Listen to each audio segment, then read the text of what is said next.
Hey, it's Gina with WTI. If you are looking to finish those spaces in your bathroom or kitchen between countertops or the bottom of showers, then you've got to check out this quarter round from Risunpet. This is really flexible, which is so nice when you're working around corners. We got the double-sided adhesive type. I found that to be really useful as I placed the quarter round because it helps to keep it in place, obviously. Per the manufacturer's suggestion, we went ahead and also used some waterproof glue when we placed it around the bottom of our shower and along the backside of our bathroom vanity.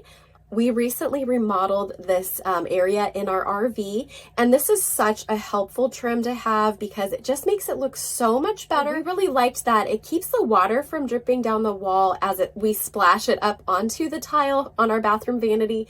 And we do get some water that drips down the side of our shower stall. And so this helps it to keep from getting underneath the shower stall. Risunpet has a lot of different lengths that you can get, which is so nice because then you can accommodate exactly what you need for the project that you're working on. I'm so pleased with this quarter round. It is such good quality and I just love the way it looks in our bathroom. And that's my point of view.